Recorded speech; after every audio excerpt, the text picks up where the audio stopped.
Star hero తెలుగులోను వరుడు, size zero, సైంధవ వంటి సినిమాల్లో నటించిన ఆర్యతో పాటు ఆయన నటిస్తున్న ఓ సినిమా యూనిట్ పైన హైదరాబాద్ లో చీటింగ్ కేసు నమోదైంది. సినిమా షూటింగ్ల కోసం అద్దెకు తీసుకున్న కెమెరాలు, లైటింగ్ పరికరాల బకాయిలు ఎగ్గొట్టారన్న ఆరోపణలపైన ఈ కేసు నమోదైంది. ఈ కేసుకు సంబంధించిన పూర్తి వివరాలకు వెళ్తే హీరో ఆర్య ప్రధాన పాత్రలో అనంతన్ కాడు అనే చిత్రం తెరకెక్కుతోంది. ఈ సినిమా షూటింగ్ కోసం హీరో ఆర్య, చిత్ర నిర్మాత వినోద్ కలిసి 2025 ఫిబ్రవరి నెలలో హైదరాబాద్ జూబ్లీహిల్స్ లోని తాహెర్ సినీ టెక్నిక్ అనే ప్రొడక్షన్ పరికరాల అద్దె సంస్థను ఆశ్రయించి కెమెరాలు, లైటింగ్ యూనిట్లు అద్దెకు తీసుకున్నారు. ఈ మేరకు అగ్రిమెంట్ చేసుకున్నారు. ఒప్పందం మేరకు సదరు సంస్థ వీరికి తమ సొంత ఖర్చులతో భారీ షూటింగ్ డిజిటల్ పరికరాలన్నింటినీ హైదరాబాద్ నుంచి కేరళలోని షూటింగ్ లొకేషన్ కు పంపించింది. సినిమాకు సంబంధించిన షూటింగ్ మొత్తం పూర్తి చేసుకున్న తర్వాత మొత్తం పరికరాల అద్దె బిల్లు 2.12 కోట్ల రూపాయలైంది. అయితే ఇందులో మెజారిటీ వాటా అయిన 1.8 కోట్లకు పైగా బకాయిలను చిత్ర యూనిట్ చెల్లించలేదు.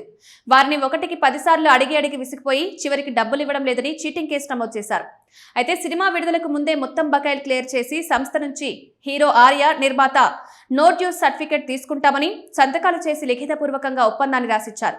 కానీ షూటింగ్ మొత్తం పూర్తయిన తర్వాత ఇప్పటి వరకు ఇచ్చిన మాట ప్రకారం డబ్బులు చెల్లించడం లేదు. దీంతో బాకీ డబ్బుల విషయంపై సదరు సంస్థ ప్రతినిధులు పలుమార్లు ఫోన్ కాల్స్, వాట్సాప్ మెసేజ్ల ద్వారా సంప్రదించి చిత్ర యూనిట్ పై ఒత్తిడి తెచ్చినా ఎటువంటి స్పందన లేకపోవడంతో సంస్థ మేనేజర్ బకాయిల కోసం వాటిని గట్టిగా నిలదీశారు. నటుడు ఆర్య, నిర్మాత వినోద్, ఆర్య పిఏ కిషోర్ కలిసి ఆర్యను బెదిరించినట్టు సంస్థ అకౌంటెంట్ జావేద్ అలీ పోలీసులకు ఇచ్చిన ఫిర్యాదులో పేర్కొన్నారు. వాస్తవాలను కప్పిపుచ్చి కేరళలోని స్థానిక న్యాయస్థానం నుంచి మధ్యంతర ఉత్తర్వులు కూడా తెచ్చుకున్నట్లు బాధితులు తమ ఫిర్యాదులను పేర్కొన్నారు.